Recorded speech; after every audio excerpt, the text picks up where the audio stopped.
Well, I didn't plan to stir things up the way that I did. I just want to start off saying how appreciative I am for the community of people who have shown so much care and appreciation and checked in with me. Um, when I think back to when we got robbed in 2018, I saw so many people, reach out to help us in a time when we lost physical things. And for some reason, that was so much easier for my mindset to get over that and say, hey, it's just things, and move through that.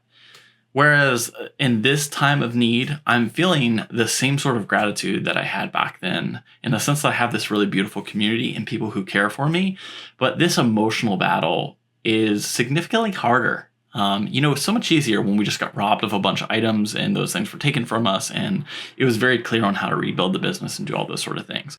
So first and foremost, I just want to say thank you to so many of you that have reached out, that have had meaningful conversations. And I just feel like I'm in a season of, reflecting and really recounting what's special, what makes me happy, and I'm leaning into my why. So there's a lot of things to unpack, but today I just kind of want to unpack what's next, what I'm really trying to do, if the business goes away. It's looking likely. I want to go out on my terms. I want to go out in style. I want to do it in a way that's exciting. Now, this does not mean it's the end of creativity for me. It does break my heart at the idea of losing a business, but that's not me. That's just a part of me. I built this business to make it easier for people to work with us, to make it very convenient, very simple. And when I set out to do this, it was about doing this with my friends, having a lot of fun, and working with people that were passionate about telling their stories. When I think about the cheapening of the brand, and when I look at the pandemic and what that did, these again are contributors. They are not the problem. I take full ownership for me making bad decisions, for me leading it down this path. So at the end of the day, I don't want to point fingers. I don't want it to be any of that. I want it to just be, hey, here's what's going to happen next. Here's what I'm going to do. I'm going to go out in style. I'm going to do the things that I want to do. If that saves the business, great. If the business closed down, that's fine too. I'm pretty impartial at this point in time. So I want to make it clear that Josh the freelancer will continue to exist. It just might be that the entity doesn't exist and the convenience factors and the efficiencies that we put in place don't exist. We put a lot of time and energy and effort into that, and now it's become more of a headache. What I really want to do is I want to tell some compelling stories. I want to celebrate what this business was for me.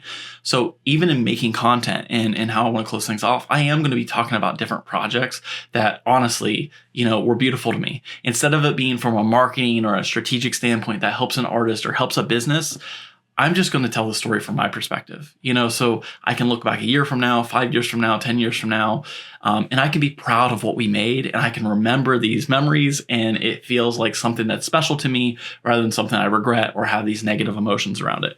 So yeah, it's tough, and it's a mixed bag of emotions. After putting out that last video, it feels like a weight is off my shoulders to be able to tell the story the way I want to tell it, to be able to share the things that I want to share the way that I want to share them. And not that I haven't been honest in the past, but it feels like I've always had to sugarcoat things or make it about someone else or help someone else. I want to help me. I want to celebrate the amazing people that have done this with me. And I have a handful of ways that I want to do that. So the thing that I think I want to unpack first is that I have realized that I am far less alone in this situation than what I realized.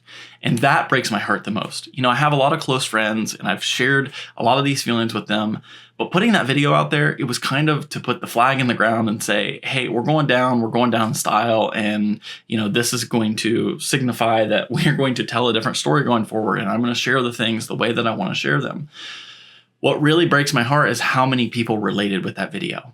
It shows me that there is a big problem in the cheapness of creativity. Now, I know there are people out there crushing it. I know there are people that are doing that. I talked with one of my friends the other day, and I'm doing a lot of listening, a lot of talking with people, and a lot of collaborating and learning right now. I'm in a season of reflection.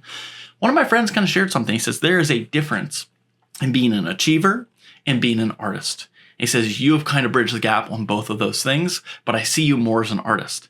And I think where I've went wrong, if I had to credit something, it is that I shifted, to being more of an achiever, to hitting the goals and metrics and the revenues and things like that, instead of just leaning into the artist.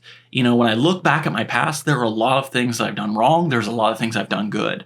But when I think about the core of what JECP was and what we stood for and what we really set out to do, man, it was just me and my buddies having a good time and learning to express ourselves and tell stories and be artists. And over the years, it turned into more of a performance side of things where, hey, let's hit these deliverables. Let's give marketing material. And, that's great. I feel like we did help build artists and we helped stack them up. I feel like we helped build brands and help stack them up. Making them more sustainable was a big goal.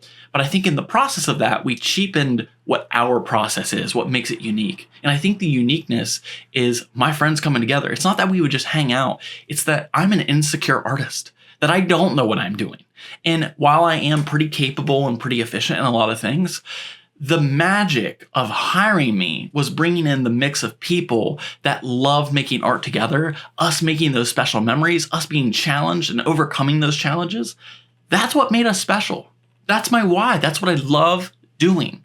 So with all of that, I have to blame myself for letting us try to hit more performance metrics instead of the artistic metrics. Now, there's obviously a fine line. We can't live on one side or the other.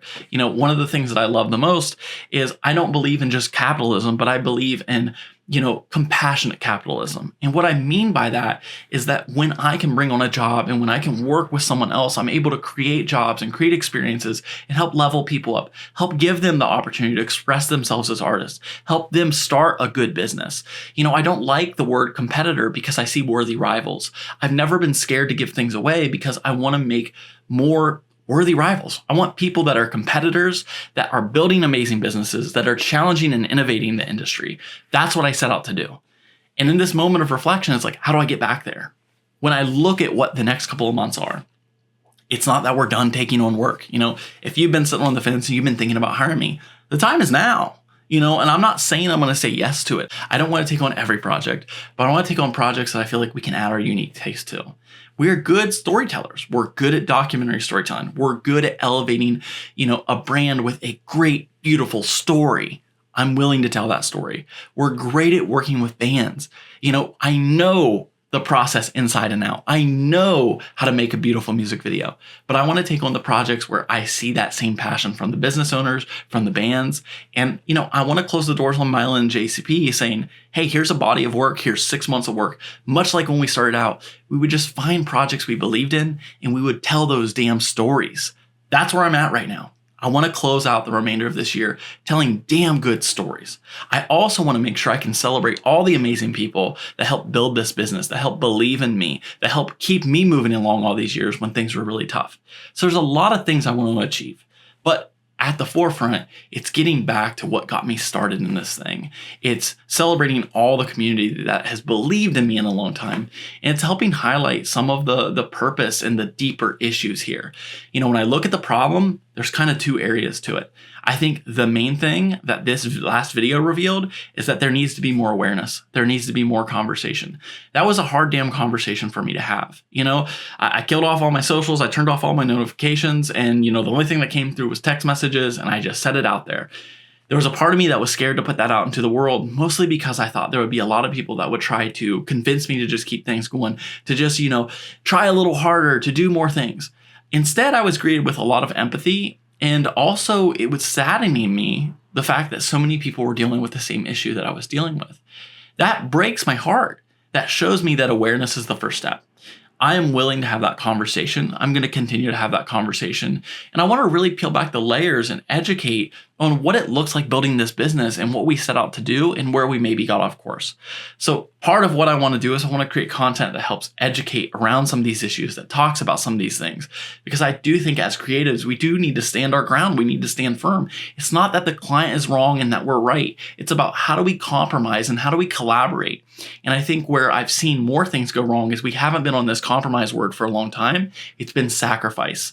And that is soul stealing. So how do we get to a place where we can love the creative work that we did? That's what I'm going to be focused on. That's the story I'm trying to tell. In addition to that, I think the second piece of this problem is that people are going to have to hurt a little bit. And I hate this. I don't want people to hurt. That's what I've set out with my business. That's why I think I've compromised so far to the point that it's turned into a sacrifice, is that I do think that I'm a great artist. I do think I make great art. I do believe in the value that I bring to the table. And so much so, I've let other people steer the ship more than myself. I've educated in the wrong direction. I've actually made it so that our company has been cheapened because of this. So what is the consequence here? If enough talented creatives go away, if enough of these artists go away that make these great stories that help elevate these brands, help make these bands better, help make the industry better and make beautiful art go away, the consequence is you don't have those people to work with anymore. That could suck. And unfortunately, I think there won't be a big correction to this industry until that pain is greater than the change. So that's not what I want to happen. And that's why I want to try to help share this story. I want to be talking about the things that were amazing to me. I want to share some of the things that are core memories for me, that are joy to me. And whatever happens, I'm in this weird season of uncertainty. I have no clue what's next for me. All I know is I want to go out in style. I want to tell the story the way I want to tell it. I am really proud of the things that I've made with my friends. And I want to share that story. I'm not making this content for anything other than me. Ideally, this is something I'm looking back on 10 years from now and is a huge source of pride for me. And it feels like I've celebrated the people who have come alongside me and helped build this business, help believe in this brand, and help tell these amazing stories. So, I just wanted to put this video out there, just kind of say thank you for checking in with me. If you want to keep continuing along on this journey, it's bittersweet emotions, but I am seeing the optimistic side of this. And I think the optimistic side of this is the tail end of this year. I think I'm going to make some of the best work I make, whether that be for me, whether that be for a client, whether that be for a band. I just want to show people what is inside, what is there, and I can move on to the next chapter of life, feeling fulfilled, feeling happy, and feeling like I closed the doors in a beautiful way that celebrates exactly what I set out to do. This is about making damn good films with my friends, doing it the way that I want to, and I'm going to figure this out one way or another and have a damn good time doing it. So thanks for checking in. I just wanted to give this little update, and stay tuned for some other content if you want to stay tuned for some other content. If this isn't your cup of tea, no biggie. Have a good freaking day.